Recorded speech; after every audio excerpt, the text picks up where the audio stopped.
Hello and welcome to a very special episode. It is not going to be the traditional dog whisper type videos. This is going to be a completely different video. Has nothing really to do with dogs, but it's going to be something different than you're used to. So if you've seen some of my videos that are dog related, this one is car related. So if you're interested in cars, especially old cars, this is going to be for you. If not, have fun watching my other videos. So this is a very special car. It's something I wanted for a real long time, and I'm going to give you a brief overview today. A bit of history, a little bit of facts and figures, and what I have some planned for it and stuff like that. So this is a 1989 E30 325i. It is an import from Germany. I believe they did bring the wagons to Canada. However, they were all all-wheel drive versions, which is the iX model, and this one is import from Germany, so it is only rear-wheel drive, which is fantastic because that's what I wanted. So this is the third E30 I've owned. I've had a four-door sedan,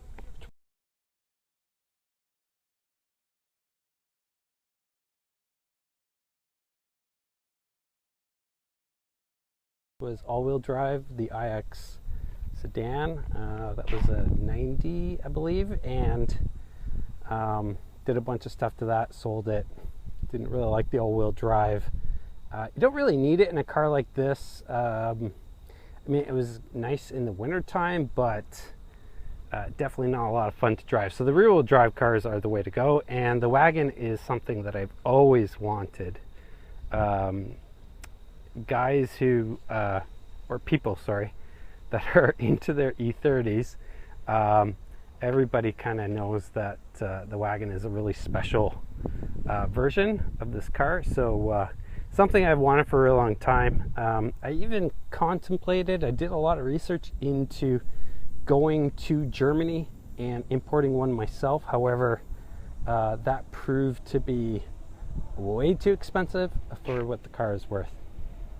So these cars have gone up in value quite a lot since I got into them initially. They're becoming a lot more popular, and they're becoming a lot harder to find, and then the ones that you do find are usually not in very good shape, including this one. This one is not in good shape. However, it is a wagon. It is rear-wheel drive, which is what I wanted, and it is a German import, which is also what I wanted. So it's very rare. So I paid, I'm not going to tell you what I paid for this because I would be embarrassed to tell you, but let's just say I paid way too much for it.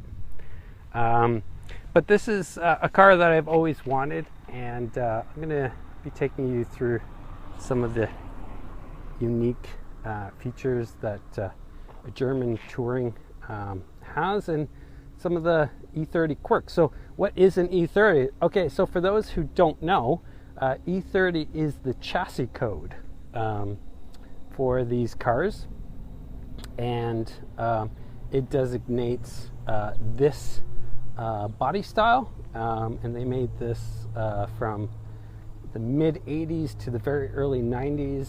I think some of the convertibles ran till like 93 or something like that, but for the most part they ended in 91. So late 80s, very early 90s, this version of the 3 Series BMW coupe, sedan, and wagon.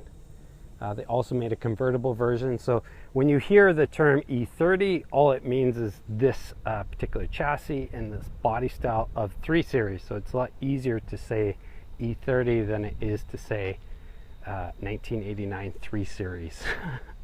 So for all you car geeks out there, that's old news. This comes with the inline 2.5 liter 6-cylinder engine. I believe it's the M20. So I'm going to geek out on this episode. So If you're not really into cars, then I apologize. This is a sweet little engine. It came stock with 168 horsepower from the factory, which is not a lot. I mean, it's a very small displacement engine for an inline six. However, it does sound amazing. It's not very sophisticated. It's only 2 valves per cylinder. They're really good engines though. They're really strong. And in this particular car, it didn't matter. So most of the German imports are actually the 4-cylinder versions. I think they had a 316 and a 318 and a 320 maybe in Germany. But actually, the funny thing I found out about these cars is in Germany they actually tax you at a higher rate for a bigger engine. So these 6-cylinder cars are actually less expensive than their 4-cylinder counterparts. So like I said, you know, I did contemplate going to Germany and actually getting one of these and shipping it back, but it just isn't worth it. The car's not actually worth that much. You really got to want one of these, and I really did. And I bought it for a lot of reasons. I've had the 2 last cars that I've had were coupes, and I had a 4-door before. I'm not a really big fan of the 4-door, although they are good cars. They're a little bit easier to find, a little bit less expensive to buy than the coupes, but for practicality reasons, the 4-door is great. And then when you put the wagon on top of that, that's another great thing. Now, a lot of people, when I bought this car, were like, why are you so excited about a wagon? But in Europe, wagons are super cool. And a classic BMW 3 Series wagon is like, in my mind anyway, is very cool. They look great. They're practical, and they're just really unique. This one especially is very rare.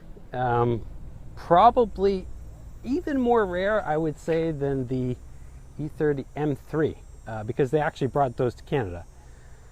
Okay, so a little bit of history on this car. So it was imported from Germany into Canada. I don't remember exactly when, into BC, sold into Ontario, and then somebody else bought it, and then I bought it off the guy who basically was flipping it. So he was gonna build it up, but he never did. This car is rough. I'm not gonna lie. It's not in good shape. It's got a lot of rust on it, which almost every single E30 has rust. But overall, it's not too bad. See, there's a bit of rust down here. It's very common for them to rust down here.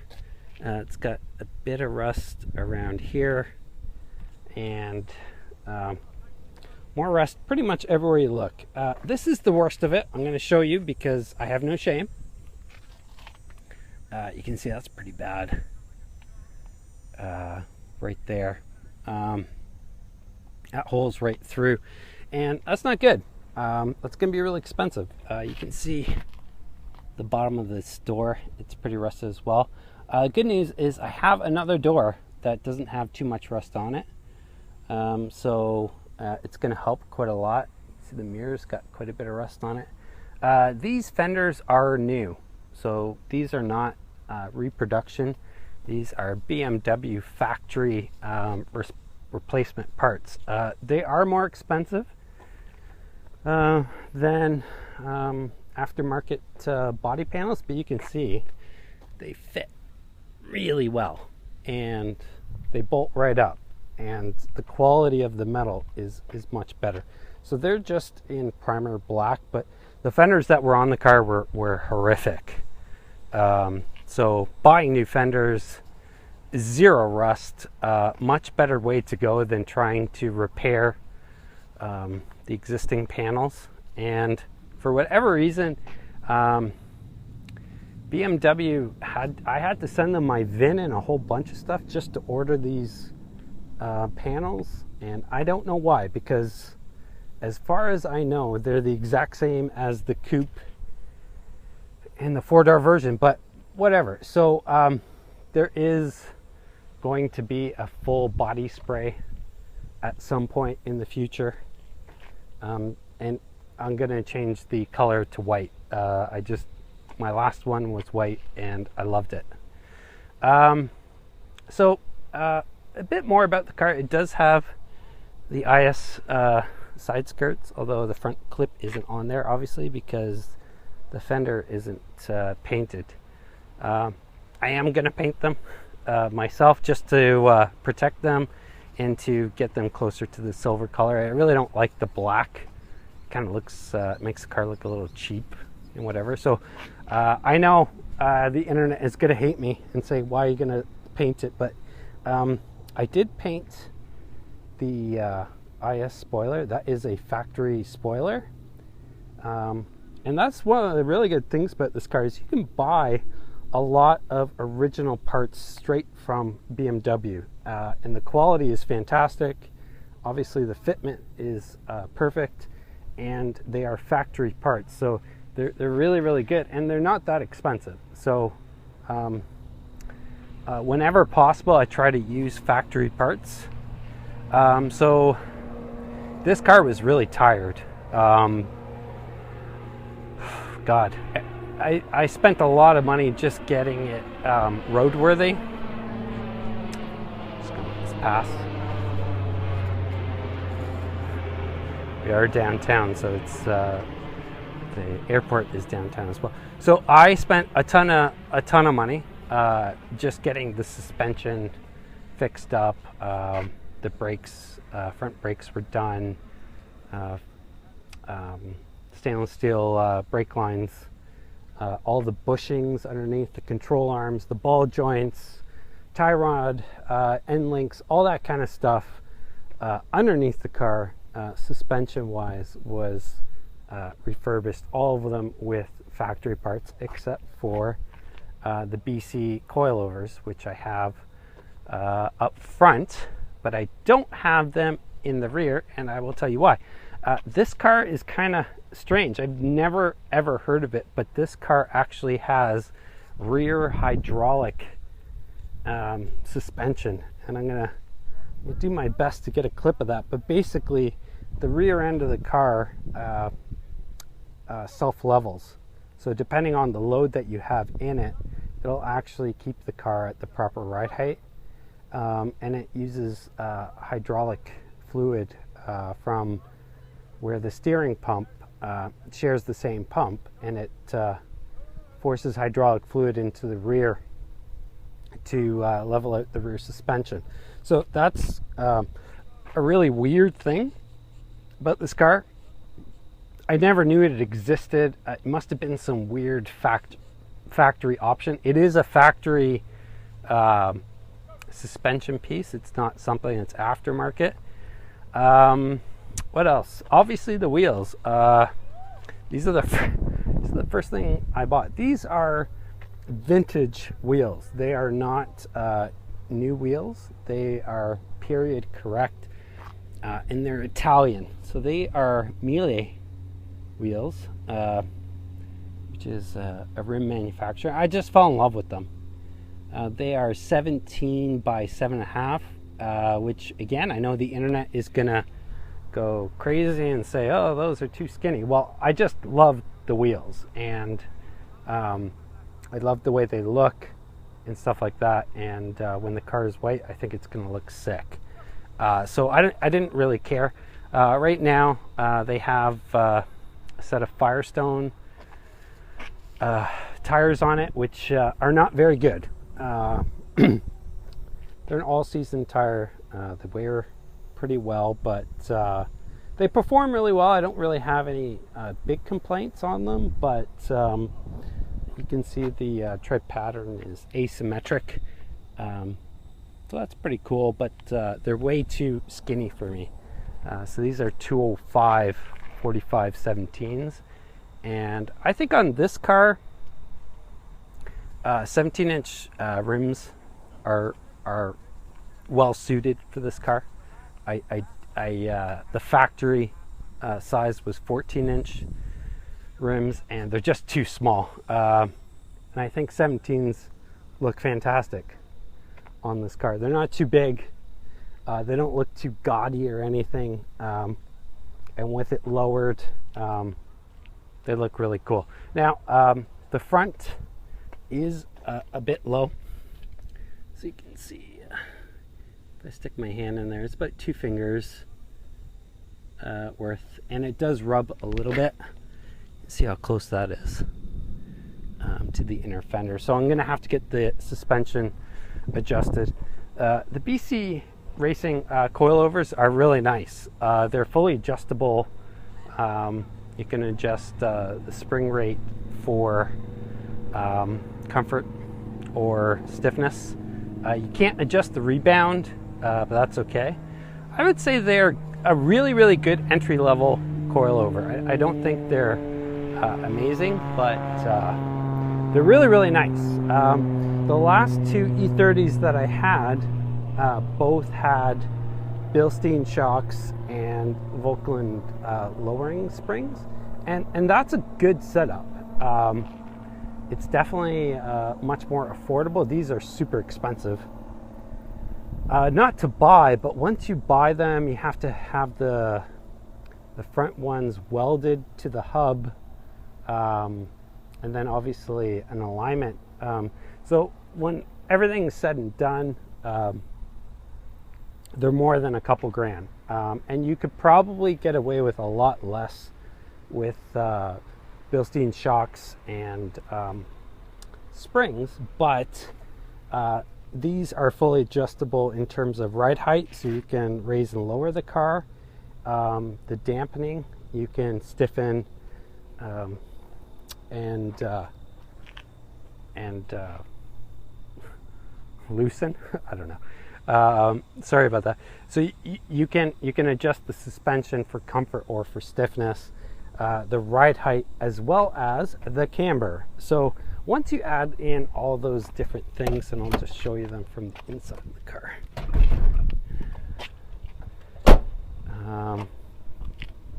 So you can see this is the engine. It's really dirty. That's okay though. I don't mind. But here are, you can see they have built-in camber plates to get the camber just right, and then it's easy to adjust them just with a click and turn of that knob.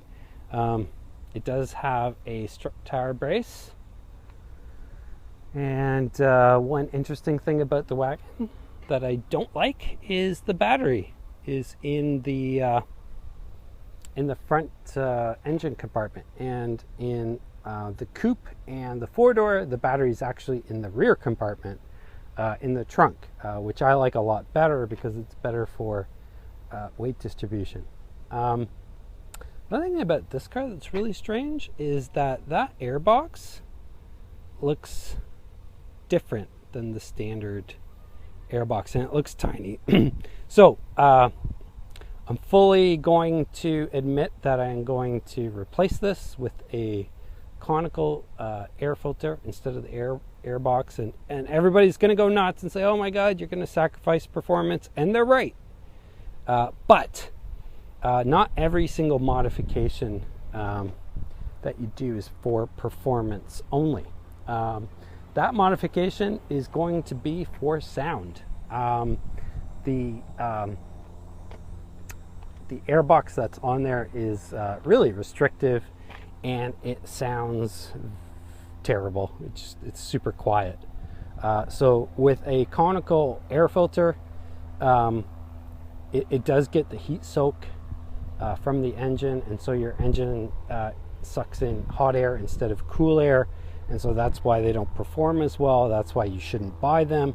However, I don't really care, because this engine is not the engine that I'm going to choose for performance. I do have some big plans for this car in terms of a engine swap, but at this point I just want to make it sound good just for the sheer driving pleasure. So I am going to replace that with a conical air filter, and it's going to be garbage. What else I can tell you? So I did the suspension, all the bushings, control arms, all that kind of lovely stuff, the brakes. Inside, this is an interesting car because it's not the top of the range. So it doesn't have a lot of the common options that you would find on an IS or an IX, which is the all-wheel drive version. You can see it does have rolly windows. So that's good because it saves weight. It's bad because it's a pain in the ass. So the weight savings is fantastic. Anytime you can save weight on a car, you're increasing the performance. So that's a good thing. But in practical everyday life, I would rather have power windows, but this one does not. So I don't really care. What else? It has the sport seats, which are factory Recaros, and I love these seats. The seats are super comfortable. All manual adjustments. So you can adjust the bolster to come out. You can adjust the ride height in the rear and the driver's side, and obviously the seat back goes up and down. But they're really comfortable seats, and I do like that these are cloth because I like cloth interiors better. And this is a very rare option. So it's not an option. Is E30s are notorious for having cracked dashes. Both E30s that I had in the past had a cracked dash, and this one is mint. You can see I have the factory delete glove box. I'm just kidding. It's not a factory option. For whatever reason, the glove box in this car was not there. And it does have a manual sunroof, which is very cool, I think. I do love that. It does save weight and the rest of it, but I just like cranking it. I had a 91 GTI, and there you go. So you just crank it like that. It's like a window. And it had the exact same manual sunroof, which is great. So I love that. I think that's fantastic. What else? It does not have power. It doesn't have air conditioning, which is okay because air conditioning never works on these cars. Obviously a 5-speed because duh. A lot of these cars that get imported from Japan are automatic. This is cool. This is something that is very European. This is a stock factory part. Sorry, I'm trying to get this without the sun. But that is an analog clock, which is very cool. The North American spec E30s came with a digital like multimeter computer thingy, which is terrible. Back seat is really pretty roomy for a car this size, and see the cloth seats are in decent shape. They got a couple rips and tears, and basically this car has had a hard life. It was neglected. It's pretty much when I got it all factory, but you know, it just I think it had been sitting in the sun. So the seats bottoms fold up, these fold flat, which is really cool, and it's definitely something that is if I can get it one-handed now. Sorry, you need two hands to fold it down. Just press that button, away it goes. But it's really handy. With that folded down, it is sick how much room you have in this car. What else? This crank is broken. I don't know who broke it, but I need another window crank. There's that rust again. Oh, it's so nasty. That's going to be expensive to fix. But otherwise it's not in too bad a shape. I mean, there's a lot of rust on it, but a lot of it's not catastrophic. What else is unique on this car? Obviously, okay, so this is not factory. Some doorknob put this antenna in there, and when I get the car painted, I'll have that fixed. You can see there's some rust. It doesn't look too bad, actually. I know it looks pretty bad, but I don't think it's too... sometimes surface rust can look worse than it is. You can see along the windows, it's in pretty good shape. Just faded. Some of the trim pieces are faded. But the rubber's in good condition. There's a stone chip there that I have to get replaced. And this is the factory antenna, front mounted, which I think is super cool. I really love it, though I don't know how to adjust the angle to actually put it up, but that's okay. What else? It has 270,000 kilometers on it from new, which is a lot, but for E30s, that's pretty much par for the course. I've never owned one of these cars that hasn't had over 200,000 kilometers on it. And it's just the way it goes. It's a testament to how long they last, but at the same time, you know, stuff does wear out, and if it isn't replaced, that means you gotta replace it, which is why I spent so much money underneath the car, because there's a whole lot of rubber parts that just perish over time. They just wear out, they dry out, and they just go from normal wear and tear and use and the rest of it. It does have a couple power options. So it has power locks and power door mirrors, and that's it. In terms of luxuries, I would love to have power windows put in this car. The factory stereo is gone, which is sad. It has some crappy, stupid Clarion aftermarket deck, which is horrible, and I hate it. But otherwise, it's in pretty decent shape. The door rubbers are in good shape. This is something that I love, that came with the car, but even if it didn't, I would have bought one. That one is a bit rough, but that is an MTech 2 steering wheel, and it is the larger diameter one. So I had the smaller version of that steering wheel. That is a factory part, and it was a bit thicker and it was a bit smaller.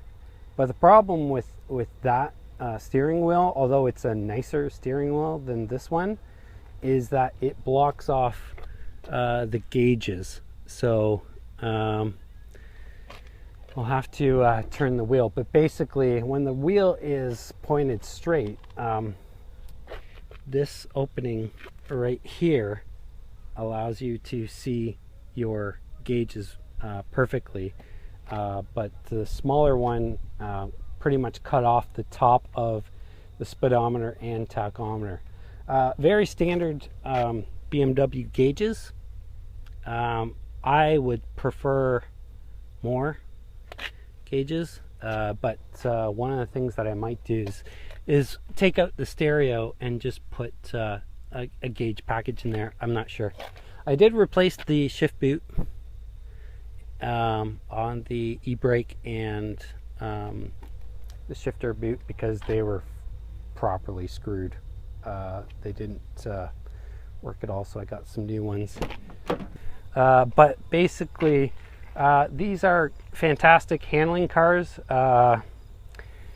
This one weighs about 2,850 as it sits. So 2,800 pounds for a four-door wagon is still pretty light. I mean, it's basically about 180 pounds heavier than the four-door. But because this is not an all-wheel drive car, it doesn't weigh as much as the iX, which is the all-wheel drive version, and it's missing a bunch of power options. So it doesn't have air conditioning, which weighs a ton. It doesn't have power windows, doesn't have power sunroof, so that all weighs a lot. Even the seats don't have heated, they're not heated. I do wish they were heated. Although I'm not a huge fan of leather, for my taste, it just gets way too hot in the summertime and way too cold in the wintertime. So it's not a fast car at all. It's not slow, but it's not fast by any means. So this is much more of a momentum car, which for those who aren't really enthusiasts, that just means that when you're driving along in twisty roads and stuff like that, you have to keep the car's momentum going and carry as much speed as you can. But they're great. Sometimes, I know it's going to sound funny and people are going to hate me for it, but honestly, sometimes it's better to drive a slow car fast than a fast car slow, because this car is not scary. One other thing that it does not have that I wish it did have is ABS. This does not have ABS. It does not have obviously any traction controls or driver aids, and that's what I love about these cars. This is the business end of the wagon. So BMW calls their wagons Tourings for whatever reason. So from here back, all of this is specific to the wagon. These parts are ridiculously hard to find, including the interior, but it's pretty cool. So Audi calls their wagons Avants for whatever reason, and a lot of the German special edition cars come in wagon form, and in Audi's case they come in wagon form only sometimes, so that is pretty cool. So it's basically the European version of an SUV without having an SUV. So the tailgate is in decent nick. You can see it does have some rust, but it's not too bad. When I get the body work done, all that will be fixed. One thing you may or may not notice is this does not have a third taillight anywhere on it, and it also doesn't have any badging, which I love. I took the badging off of my last car, and that's very European. So it doesn't actually say 325i anywhere on it. So this is pretty cool. So this is the wagon end, and it has a couple really neat compartments that are super handy. You can see there, that's actually a outlet that you can plug stuff into. So if you have like an air compressor or something. Factory, this did come with a first aid kit, but obviously it's not in there. You can see there's the windshield washer reservoir for the rear end. So it has two different reservoirs, one for the front, one for the rear. This thing, however, is not hooked up. The wiring in this car is a little bit messed up from the stereo, so the rear speakers don't work, which is fantastic, but I don't really care. And then on the other side, it has another super handy compartment. And I did put a first aid kit and some cleaning supplies. So this is the compartment on the coupe and four-door version that has the battery. So normally the battery sits down there, but there's tons of room in there. And you can see it's pretty clean. There's no real big rust that I found. I went through this car pretty thoroughly. This is just a canvas cover that I have because I throw the dogs in here. You can see this is the spare tire. So it's a full-size spare, very Germanic to have a full-size spare in there. And that's actually the factory rim. This is the BBS factory 14-inch rim. But it's in good shape underneath there. There's no real rust. There's no dings. There's no bangs. So this car has not been in an accident. So that's really good. And then this thing is very cool. So this is a factory piece. It's a cover that you put over your stuff that's in your wagon so that, I don't know, people can't see it. But that's cool. Like, whatever. It doesn't really matter. I don't use it at all. This thing's in pretty rough shape, but this is a factory piece. And this is another cool thing. So if you do have dogs, you can just pull this thing up, and it's hard to do one-handed, and there you go. So it is, if you got little kids and you want to keep them back here and that kind of stuff, but it's actually for dogs. And I do have dogs, and that's one of the reasons why I bought this car, because to get dogs into the coupe was just a bit of a pain, and then all the mess was everywhere. So this is really cool. So that's a factory part. That's not an aftermarket part, and it works really well. But it shakes and rattles and makes a huge racket, and I have to fix that because it's really annoying. When you're going down the road, it just kind of bumps and shudders and makes a whole bunch of racket. Otherwise, this car is pretty tight. I mean, it's not in too bad a shape. You can see there is some panels that are missing. I bought these already, but this one I'm missing. That goes along here, and I have not been able to find it. The windshield washer does work. So the windshield wiper, does work. You can see it's a bit rusted, like most things on this car. The windshield washer fluid does come out this jet right here. This nut holds it down, but then there's a jet. So this is supposed to have a cap on it to direct the fluid onto the window, but the wiper does work, which is good because they're pretty notorious for failing. Other than that, I mean, it's got some dings, and there's a little rust spot there and some more rust and stuff like that, but overall it's not bad. It looks worse than it is. When I first saw it, I was just horrified, and then when I took a closer look, I kind of figured out that it wasn't too bad. So, like, I'm not sure if you can see, but the paint is fucked. So this paint is crap. There's no point in trying to polish it, or, I mean, I'm sure you could probably bring it out a little bit, but first off, I'm not a fan of silver. I've had silver cars before, and I don't really like them. There's too common a color. It's kind of blah. I love white on these cars. I think they look fantastic in white. I've seen them in red and stuff. I'm not a big fan. I am a fan of the blue one. I had my four-door iX was blue, and it looks really, really good. But pretty much I've decided to go white on this car because that's my favorite color. Any astute viewers might notice that the brake ducts are missing as well. I gotta buy those. It's just a bunch of little things. So whenever you have a classic car, that's a big headache. It's just a ton of little stuff that you have to fix and do stuff with, and the rest of it.